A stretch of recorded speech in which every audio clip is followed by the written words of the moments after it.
Nazareno, sinasamba ka namin, pinipintuho ka namin.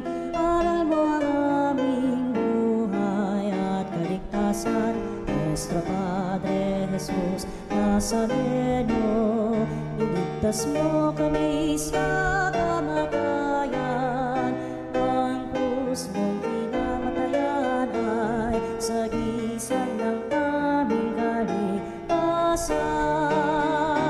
Nuestro Padre Jesus Nazareno, dinarangal ka namin.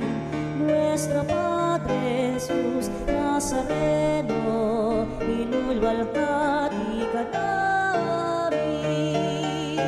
Nuestro Padre Jesus Nazareno, inarangal ka namin.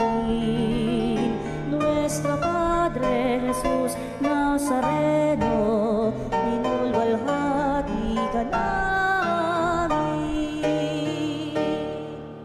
Hingin natin ang biyaya ng pagpapagaling kay Nuestro Padre Jesus Nazareno. Manalangin tayo sa ngalan ng Ama at ng Anak at ng Espiritu Santo. Amen.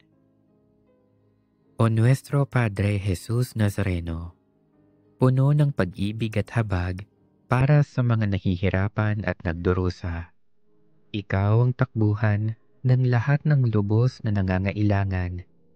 Kaya buong pagpapakumbaba akong lumalapit sa iyo at itinataas ang aking puso, kaluluwa at buong pagkatao. O Nuestro Padre Jesus Nazareno, hipuin mo ako ngayon ng iyong mapaghimalang kamay at idulot sa akin ang pagpapagaling at mabuting kalusugan na aking minimithi. Puspusin mo ako ng iyong biyaya, lakas at kapangyarihan, nang tuluyan ng mapawi ang aking sakit, kalungkutan at pagdurusa.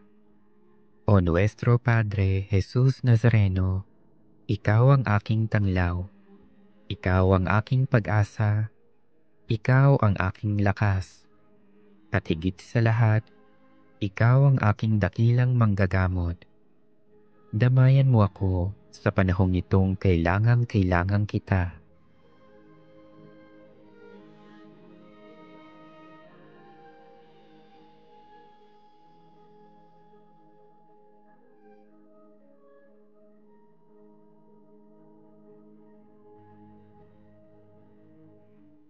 O Nuestro Padre Jesus Nazareno, samahan mo ako sa oras ng pagsubok at paghihirap. Patibayin mo ang aking pananampalataya. Palakasin mo ang aking loob nang malampasan ko ang karamdamang nagpapahirap sa akin at sa maraming may sakit.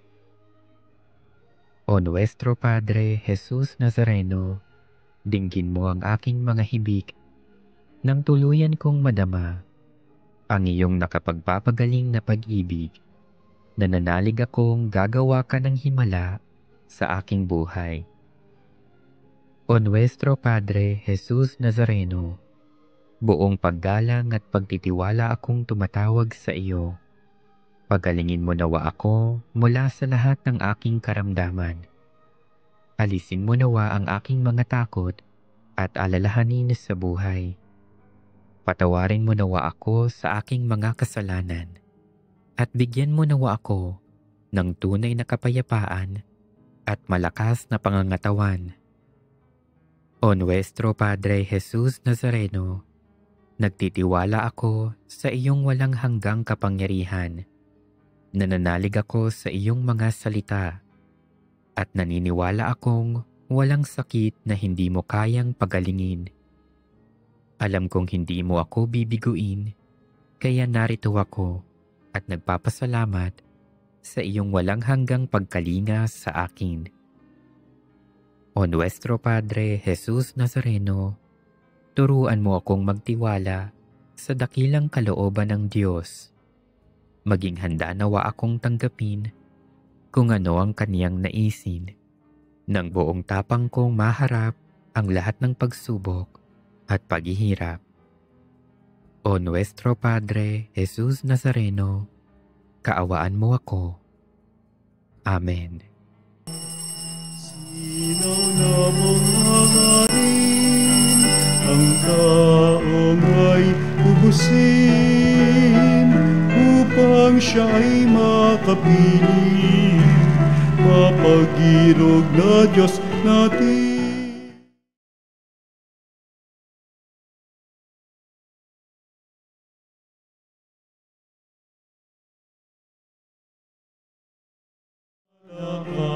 Dakilang biyayang pangako niya, sumilay na. Sa ngalan ng Ama at ng Anak at ng Espiritu Santo. Amen. Sumainyo ang Panginoon. At sumayo rin. Mga kapatid, aminin natin ang ating mga kasalanan upang tayo maging marapat gumanap sa banal na pagdiriwang.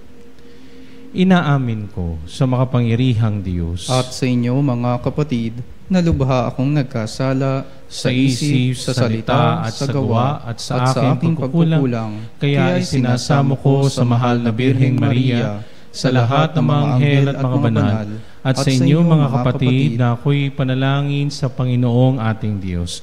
Kawan tayo ng makapangyarihang Diyos, patawarin tayo sa ating mga kasalanan, at patnubayan tayo sa buhay na walang hanggan. Amen. Panginoon, kaawaan mo kami. Panginoon, kaawaan mo kami. Kristo, kaawaan mo kami. Kristo, kaawaan mo kami. Panginoon, kaawaan mo kami. Panginoon, kaawaan mo kami. Manalangin tayo. Ama naming makapangyarihan, ikaw ang liwanag para sa mga nananalig at tagapangasiwa ng mga nabubuhay sa lupa at sa langit. Pinamahala mo kay San Padre Pio ang iyong sambayanan upang pakanin ang iyong mga tupa at akayin sa pagkauliran.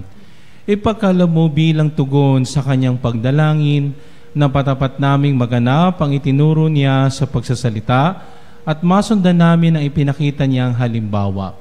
Sa pamamagitan ni Jesucristo kasama ng Espiritu Santo, magpasawalang hanggan. Amen.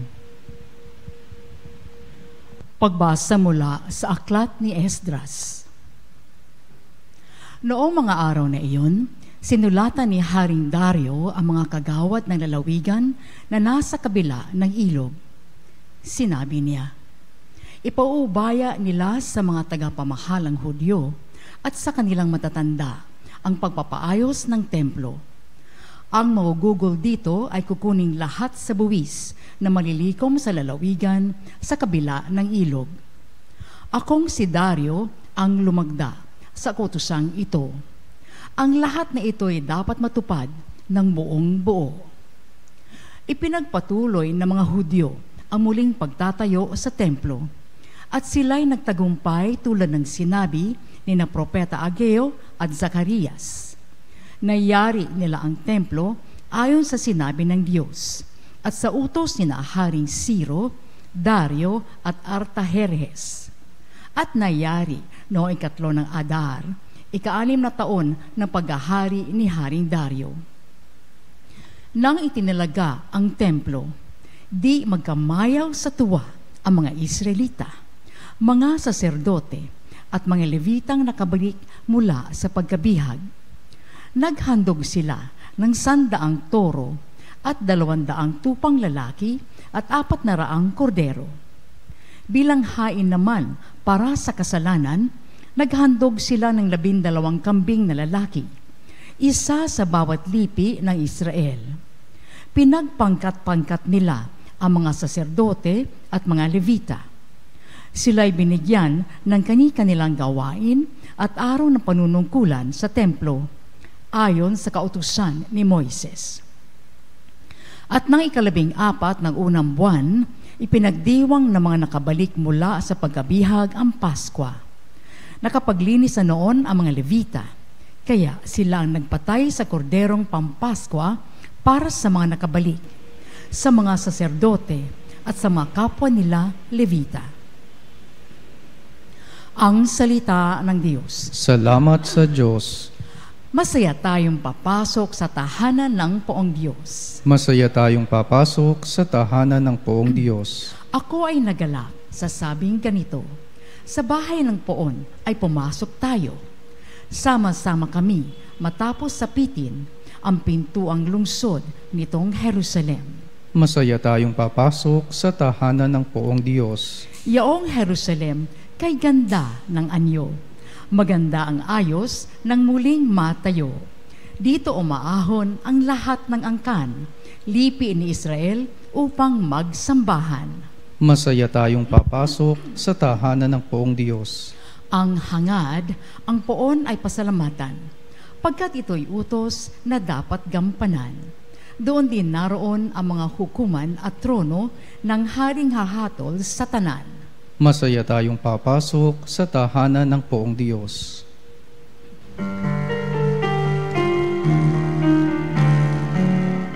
Alleluia, alleluia. Alleluia, alleluia. Alleluia. Alleluia. Alleluia, alleluia. Mapalad ang sumusunod sa salitang buhat sa Diyos at namumuhay ng angkop. Alleluia, alleluia.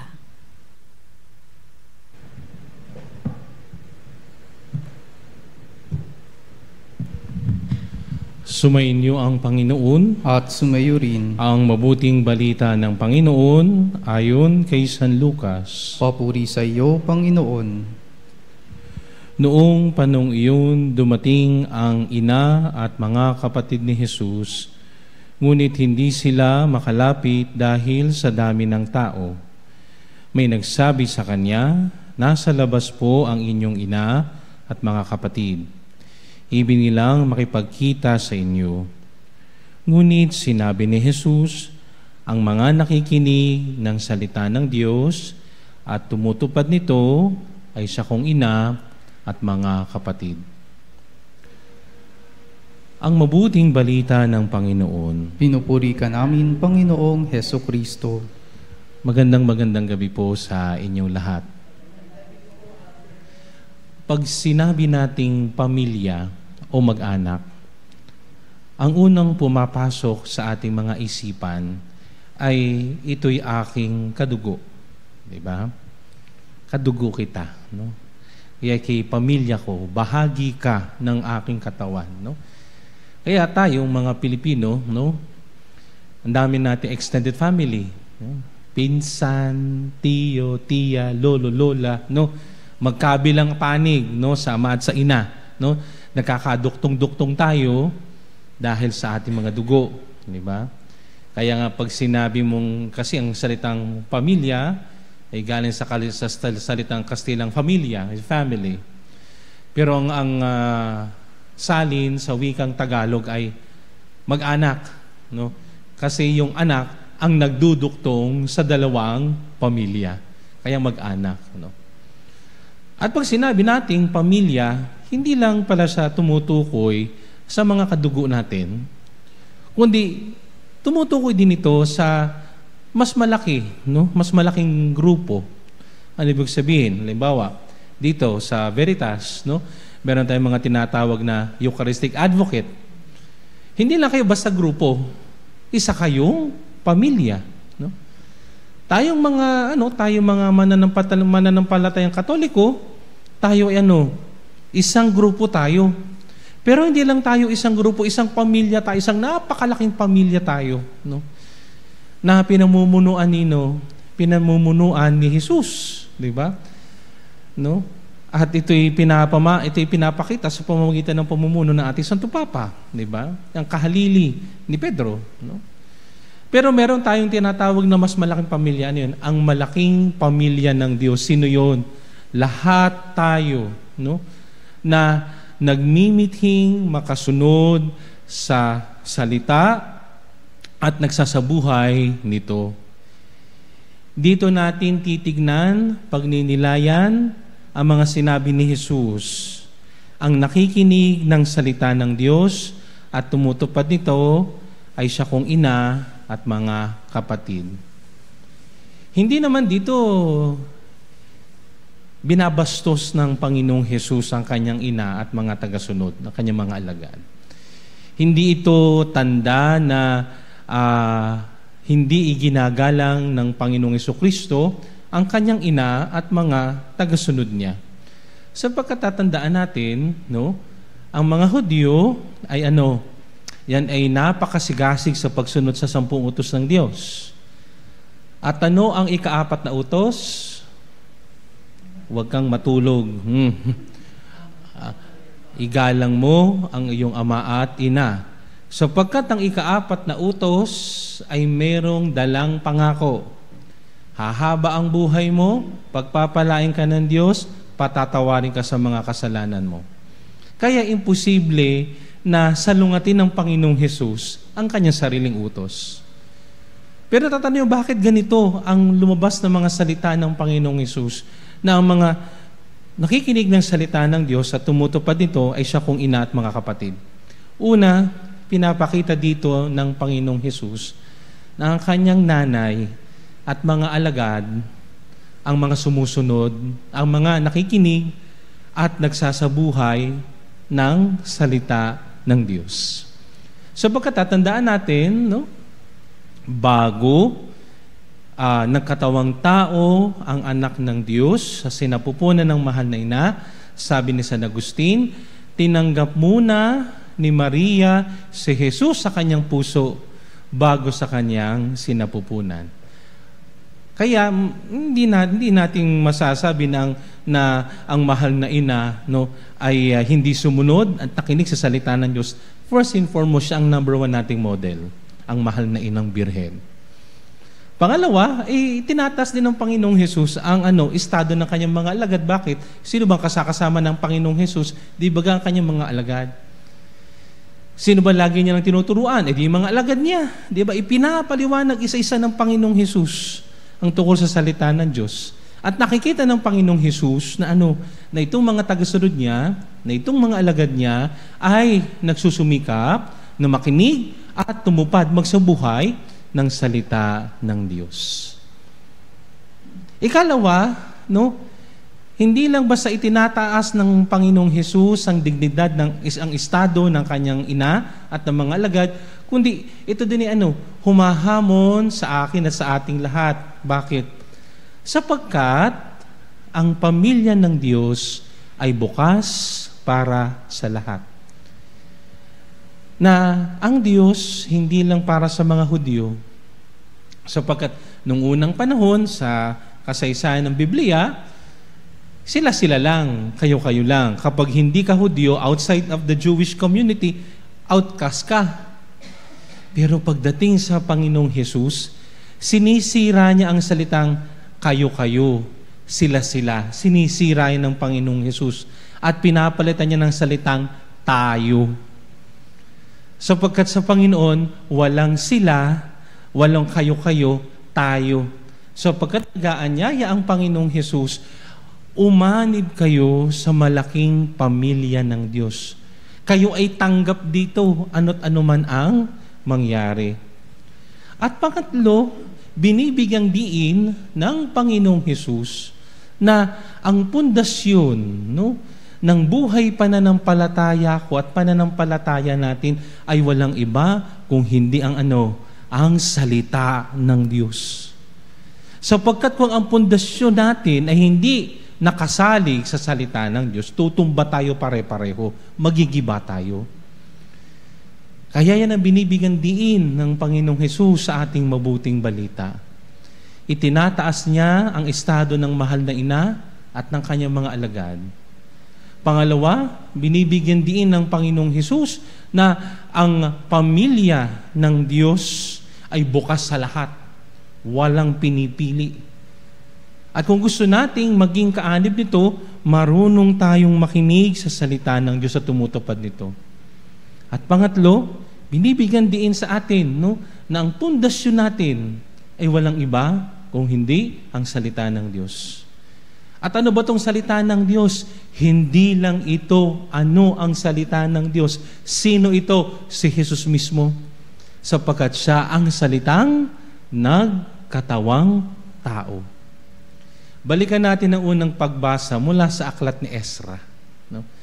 Napakaganda sapagkat narinig natin ng kwento na kung saan nang matapos ang imperyong Babylonia, pumasok naman ang mga Asiryano.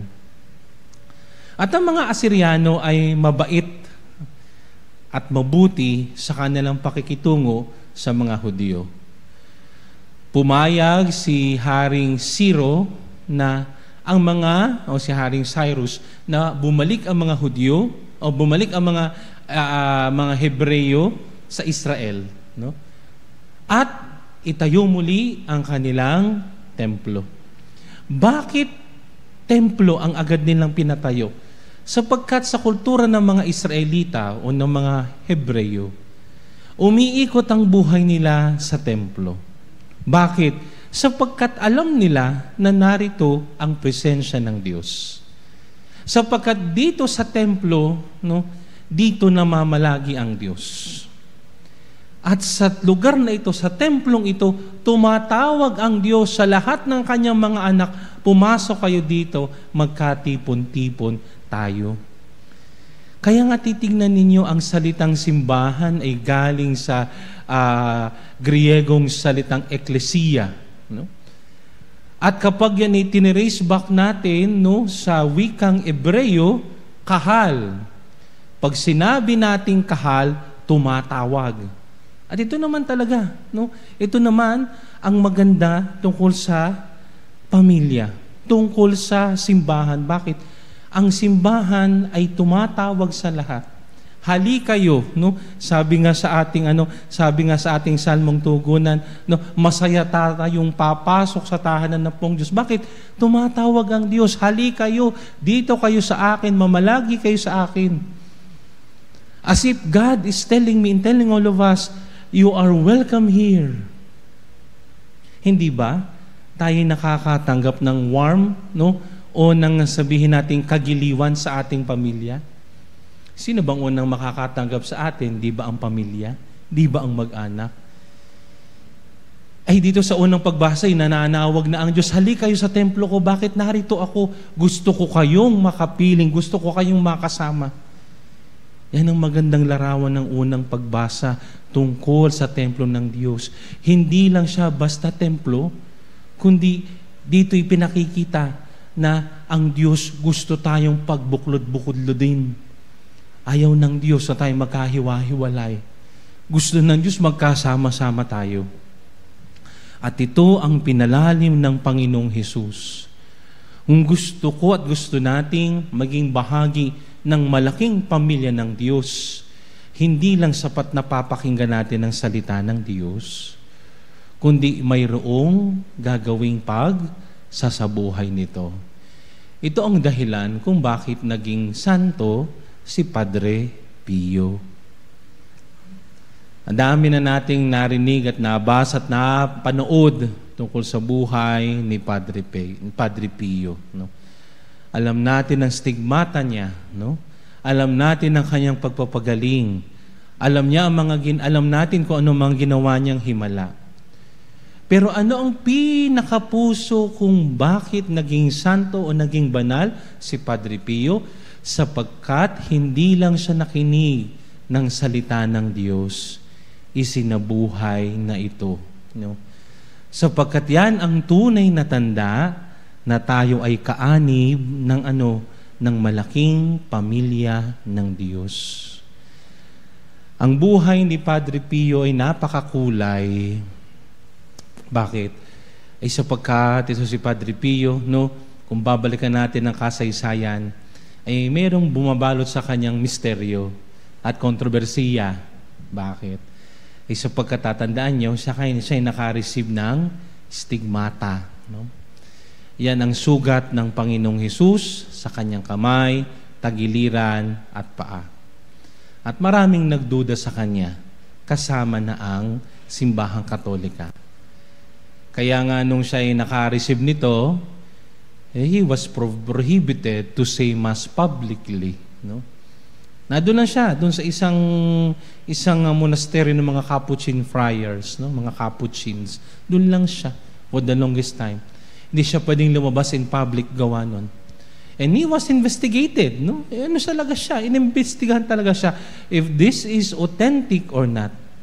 At hindi naman natin masisisi ang simbahan sapagkat bilang isang ina, sinusuri niya kung ito talaga ay galing sa Diyos o galing ito sa kalaban. No? Pero kahit ganun ang ginawa, no, kay Padre Pio noon, no, hindi siya nawalan ng loob. Sumunod siya. Sumunod siya sa kagustuhan ng simbahan.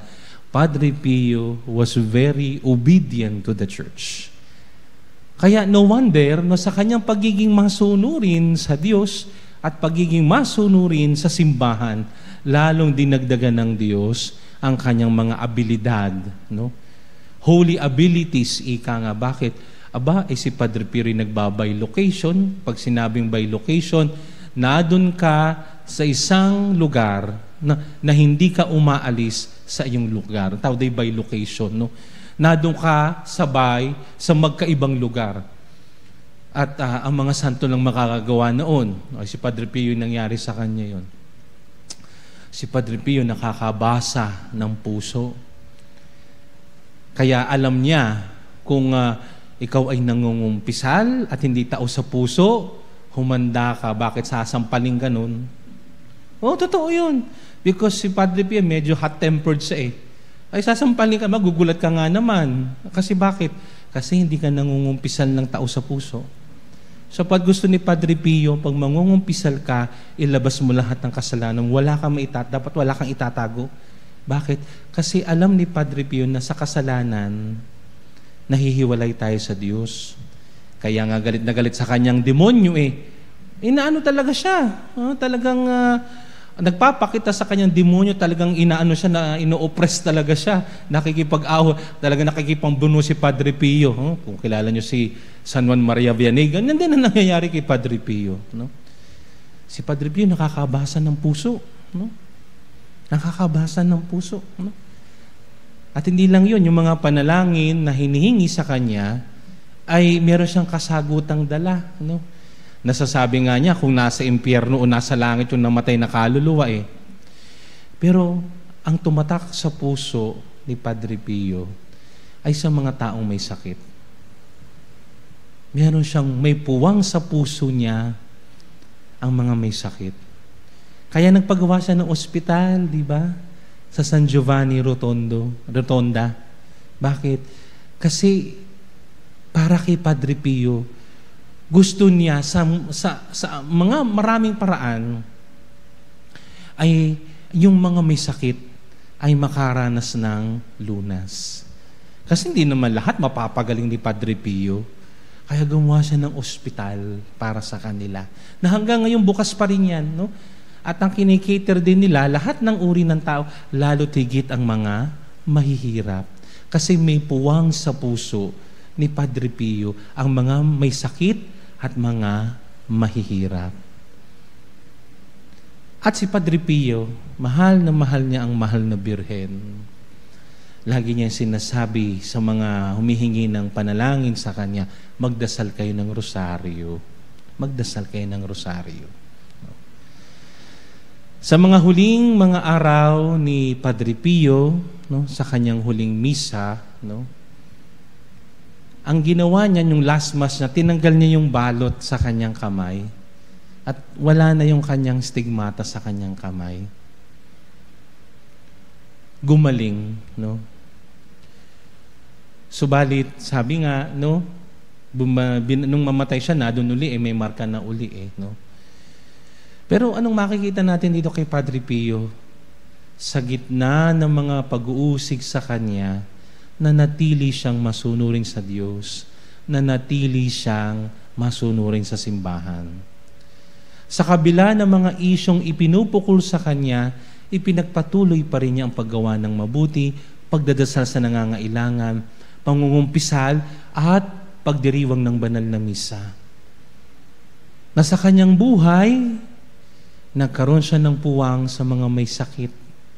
Kaya nagpatayo siya ng ospital upang nang sa ganun kahit papaano maibsan ang sakit na nararanasan ng mga taong nangangailangan ng kagalingan. Ito si Padre Pio. Binibigyan tayo ng magandang huwaran ng santong ito kung papaanong maging kaanib ng malaking pamilya ng Diyos. May kanya-kanya tayong tawag. Yun ang tawag ng Diyos kay Padre Pio. Tayo may kanya-kanya tayong tawag. Ang panalangin ko ito, sana yung tawag na iyon na maging bahagi ng malaking pamilya ng Diyos, matugunan natin. Magampanan natin. No? May kanya-kanya tayong kaloob. Yun ang kaloob ni Padre Pio. Akong may kaloob, kayong lahat may kaloob, gamitin natin ito para sa ikaluluwalhati ng Diyos at ikapagpapalaganap ng kanyang awa at pag-ibig sa lahat. Ihahari nawa sa pagpapatuloy ng ating banal na misa ngayong gabing ito, sa tulong ni Padre Pio, sa kanyang mga panalangin, na nawa tayong lahat, no, ay matutong laging makinig sa salita ng Diyos, isabuhay ito, ibahagi sa iba, upang makita ng mga taong nakapaligid sa atin, lahat ng taong malapit at malayo sa atin, makita sa akin at sa atin, ito ay bahagi, siya ay kabilang sa pamilya ng Diyos. Nawa, yung biyayang iyan, na maging pamilya tayo, bahagi ng malaking pamilya ng Diyos, ay laging sumaatin sa tulong ng panalangin ni Padre Pio. Amen.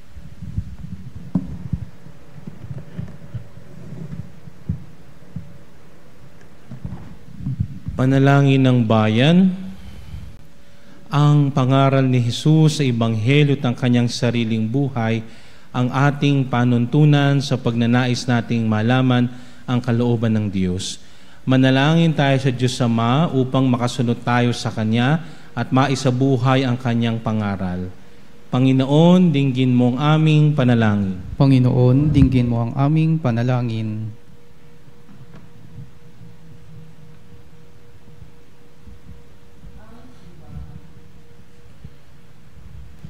Ang simbahan, naway isabuhay ang espiritu ng Ebanghelyo at tuwinang hanapin ang kalooban ng Diyos.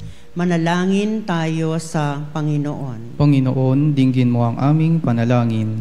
Atin nawang mapalalim ang ating pananampalataya sa pamamagitan ng ating paglilingkod sa mga dukha, may kapansanan at yaong mga kapuspalad. Manalangin tayo sa Panginoon. Panginoon, dinggin mo ang aming panalangin. Tayo naway maging mga tunay na bahagi ng pamilya ng Diyos sa pamamagitan ng pagiging tapat sa kalooban ng Diyos, Ama sa langit. Manalangin tayo sa Panginoon. Panginoon, dinggin mo ang aming panalangin. Atin nawang isabuhay sa araw-araw na pangyayari at kaganapan ng ating buhay ang salita ng Diyos. Manalangin tayo sa Panginoon. Panginoon, dinggin mo ang aming panalangin. Ang mga yumao naway magtamo ng walang hanggang liwanag at kapayapaan. Manalangin tayo sa Panginoon. Panginoon, dinggin mo ang aming panalangin. At sa katahimikan nating ita sa Diyos, ang ating mga pansarili at natatanging mga kahilingan.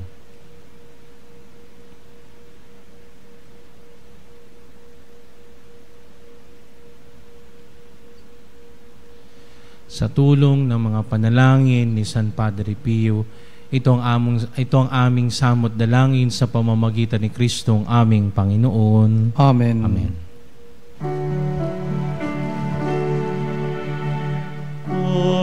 Panginoon, aming alay, ito ang alay at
kayong mga kapatid upang ang paghahain natin ay kalugdan ng Diyos amang makapangyarihan. Tanggapin nawa ng Panginoon itong paghahain sa iyong mga kamay, sa kapurihan niya at karangalan sa ating kapakinabangan at sa buong sambayanan niyang banal. Ama naming lumikha, dumudulog kami sa iyong kadakilaan upang ang kapangyarihan mong ipinahahayag sa paghahain ng mga alay para gunodtain ng mga banal ay magdulot sa amin ng pakikinabang sa kaloob mong kaligtasan. Sa pamamagitan ni Hesukristo kasama ng Espiritu Santo, magpasawalang hanggan. Amen. Sumainyo ang Panginoon. At sumayo rin. Itaas sa Diyos ang inyong puso at diwa. Itinaas na namin sa Panginoon. Pasalamatan natin ang Panginoong ating Diyos. Marapat na siya ay pasalamatan. Ama naming makapangyarihan, tunay ngang marapat na ikaw ay aming pasalamatan sa pamamagitan ni Hesukristo na aming Panginoon. Ngayong si San Padre Pio ay pinararangalan sa pamumuhay niyang totoong uliran at pagiging maasahan sa panunungkulan. Kaya't si Hesukristo na maasahan sa katapatan ay inihahayag sa pangangasiwa sa sambayanan. Ang malasakit ng mga ulirang tagapangasiwa noon ay nagpapatuloy magpahanggang ngayon sa mga panalangin kanilang iniuukol kaysa ng sambayanan mong dito'y nagtitipon. Kaya kaysa ng mga anghel na nagsisiawit ng papuri sa iyo na walang humpay sa kalangitan, kami nagbubunyi sa iyong kadakilaan. Santo, Santo, Santo, Panginoong Diyos makapangyarihan, napupuno ang langit at lupa, kalwalhatian mo. Hosana sa kaitaasan, pinagpalang na paririto sa ngalan ng Panginoon. Hosana sa kaitaasan. Ama naming banal, ikaw ang bukal ng tanang kabanalan, kaya't sa pamamagitan ng iyong Espiritu, gawin mong banal ang mga kaloob na ito upang para sa amin maging katawan at dugo ng aming Panginoong Hesukristo. Bago niya pinagtiis ang kusang loob na maging handog, hinawakan niya ang tinapay, pinasalamatan kanya, pinaghati-hati niya iyon, iniabot sa kanyang mga alagad at sinabi, "Tanggapin ninyong lahat ito at kanin. Ito ang aking katawan na ihahandog para sa inyo."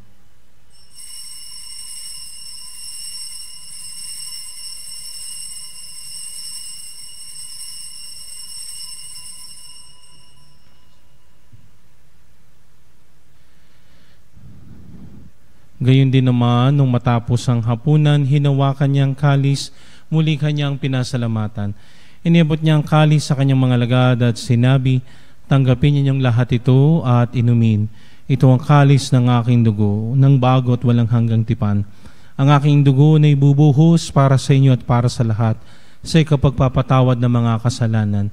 Gawin ninyo ito sa pag-alaala sa akin."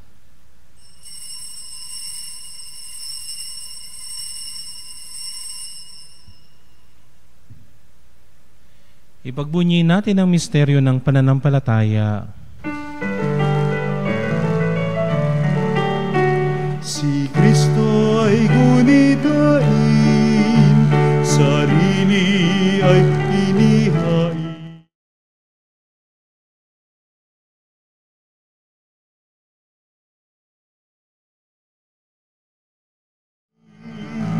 Hanggang sa siya'y dumating, hanggang sa siya'y dumating.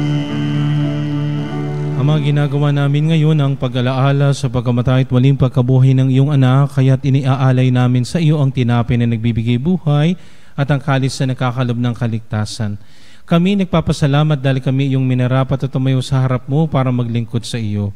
Isinasamo namin kami magsasalo-salo sa katawan at dugo ni Kristo ay mabuklod sa pagkakaisa sa pamamagitan ng Espiritu Santo. Amalingapin mo ang iyong simbahang laganap sa buong daigdig. Puspusin mo kami sa pag-ibig kaisa ni Leo na aming Papa at ni Elias na aming Obispo at ng Tanang Kaparian. Alalahanin mo rin ang mga kapatid naming nahimlay na may pag-asang sila'y muling mabubuhay, gayon din ang lahat ng mga pumanaw. Kawan mo sila at patuloyin sa iyong kaliwanagan, Kaawaan at pagindapatin kaming lahat na makasalo sa iyong buhay na walang wakas, kaisa ng mahal na Birheng Maria na Ina ng Diyos. Ang kanyang kabiyak na pusong si San Jose, kaisa ng mga apostol at ang lahat ng mga banal na namuhay dito sa daigdig ng kalugod-lugod sa iyo, maipagdiwang nawa namin ang pagkupuri sa ikararangal mo sa pamamagitan ng anak na aming Panginoong Hesu Kristo. Sa pamamagitan ni Kristo kasama niya at sa Kanya ang lahat ng parangal at papuri ay sa iyo, Diyos Amang makapangyarihan kasama ng Espiritu Santo magpasawalang hanggan. Amen. Amen. Amen.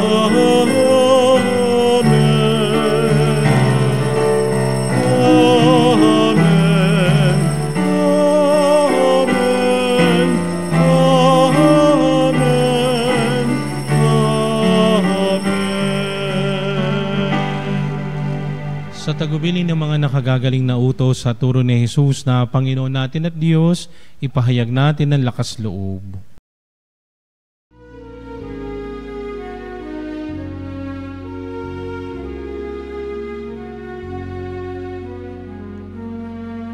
Ama namin, sumasalangit ka, sambahin ang ngalan mo.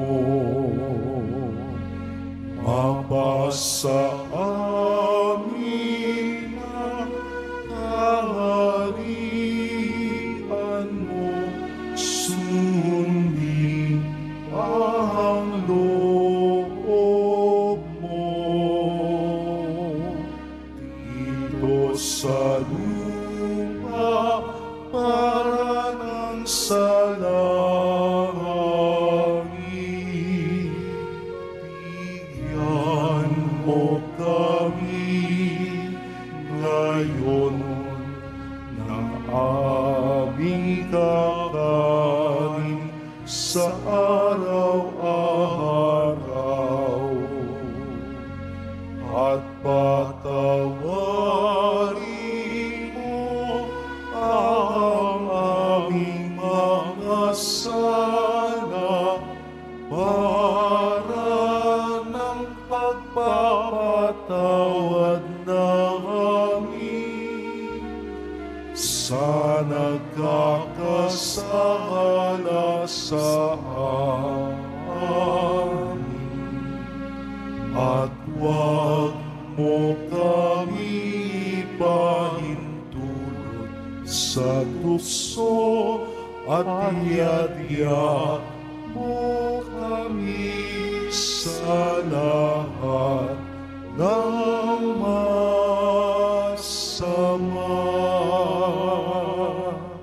Namin kami adya sa lahat ng masama, pagkalooban ng kapayapaan araw-araw, iligtas sa kasalanan at ilayo sa lahat ng kapahamakan, samantalang aming pinananabikan ng dakilang araw ng pagpapahayag ng tagapagligtas naming sa Hesu Kristo. Sapagkat iyo ang kaharian at ang kapangyarihan at ang kapurihan, magpakailanman. Amen. Panginoong Hesu Kristo, sinabi mo sa iyong mga apostol, kapayapaan ang iniiwan ko sa inyo, ang aking kapayapaan ang ibinibigay ko sa inyo. Tunghayan mo ang aming pananampalataya at huwag ang aming pagkakasala.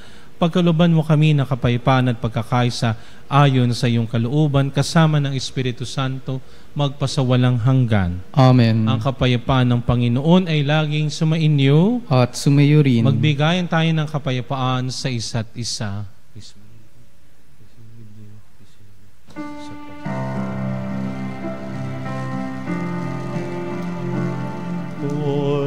Kordero ng Diyos na nag-aalis ng mga kasalanan ng mundo, maawa ka sa amin. Kordero ng Diyos na nag-aalis ng mga kasalanan ng mundo, maawa ka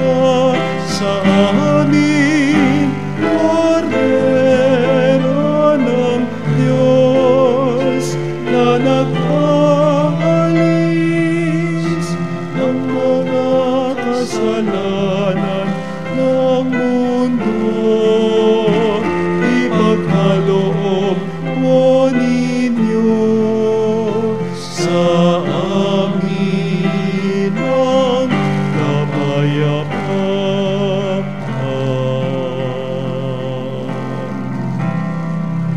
Ito ang kordero ng Diyos, itong nagalis ng mga kasalanan ng sanlibutan.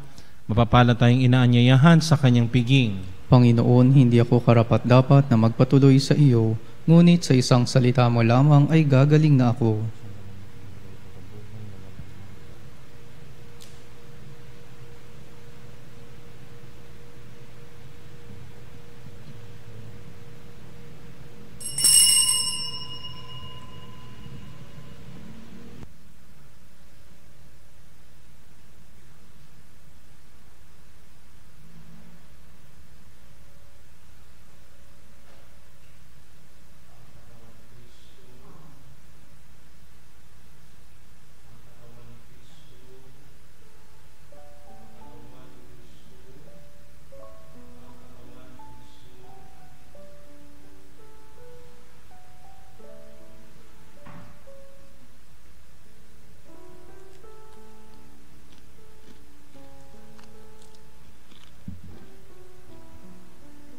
Mga kapanalig, ating dasalin ang komunyong espiritual.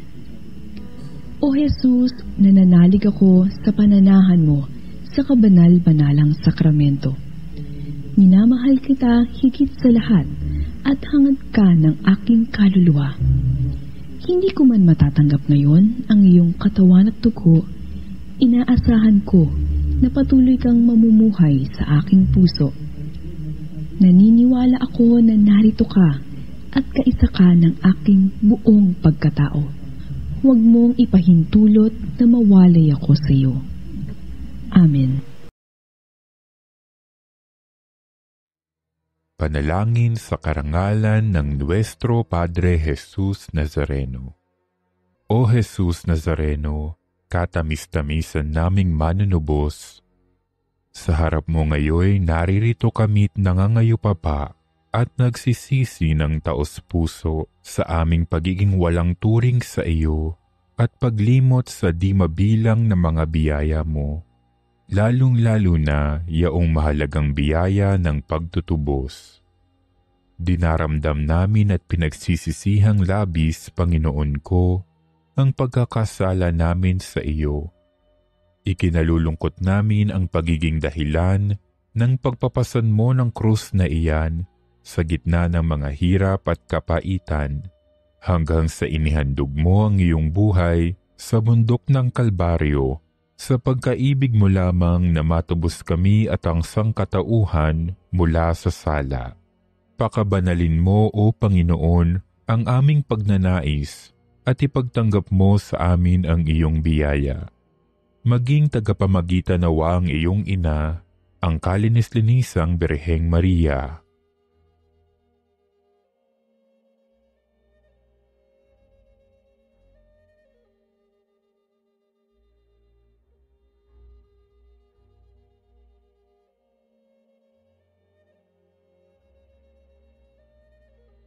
Ama naming makapangyarihan, niloob mong akuin ang iyong anak, ang krus at kamatayan, upang ang sangkatauhan ay matubos at mabuhay.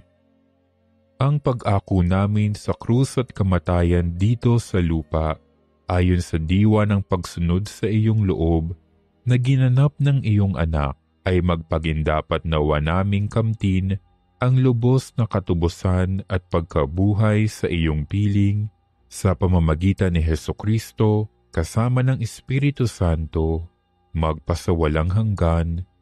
Amen. Nuestro Padre Jesus Nazareno, Panginoon namin at Diyos, kaawaan mo kami. Manalangin tayo. Ama naming mapagmahal, ang tinanggap naming banal na pakikinabang ay maghanda nawa para sa aming pagkakamit ng kaligayahan na idinulot kay San Padre Pio ng iyong paglingap na maasahan. Sa pamamagitan ni Jesucristo kasama ng Espiritu Santo, magpasawalang hanggan. Amen. Nihiling ko ngayon ang lahat ng mga may sakit. Ilagay ang inyong mga kamay sa lugar na merong karamdaman.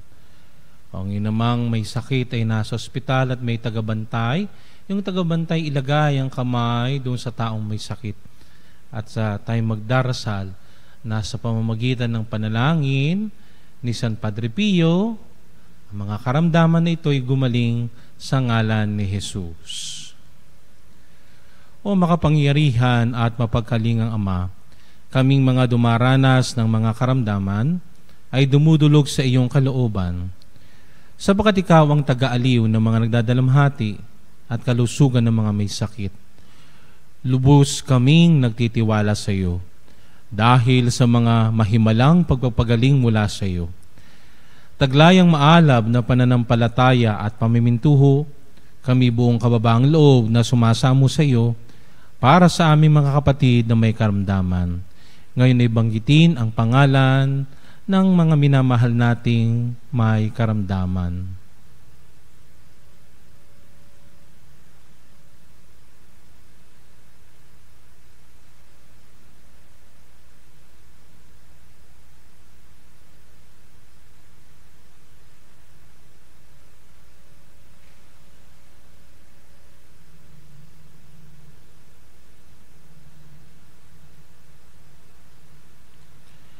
Yamang tunay na marami ang gumaling dahil sa pananampalataya sa iyo, mangyaring gumawa ka ng isa at iligtas itong mga mahal namin sa buhay. Ilayo mo sila sa panganib at ibangon sa banig ng karamdaman upang sila'y makabalik sa paglilingkod kay Jesucristo na iyong anak at aming Panginoon na nabubuhay at naghahari magpakailanman. Amen. Mahal na Birhen ng Lourdes, tagapagpagaling ng mga may sakit, ipanalangin mo kami. San Padre Pio, ipanalangin mo kami. Sumainyo ang Panginoon. At sumayo rin. At pagpalain kayo ng makapangyarihang Diyos, Ama at Anak at Espiritu Santo. Amen. Tapos ng misa, humayong mapayapa. Salamat sa Diyos.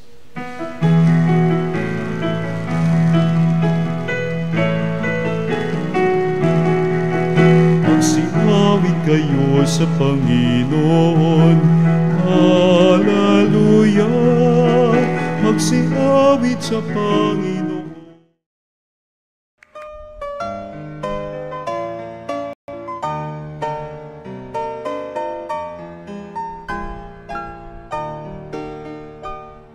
Nuestro Padre Jesus Nazareno, sinasamba ka namin, pinipintuho ka namin, aral mo ang aming buhay at kaligtasan.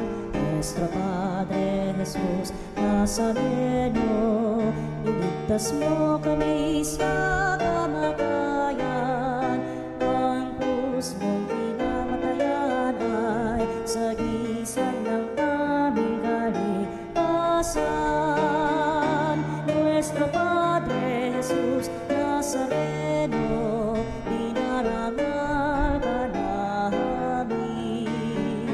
Nuestro Padre Jesus Nazareno, inulwalhati ka namin. Nuestro Padre Jesus Nazareno,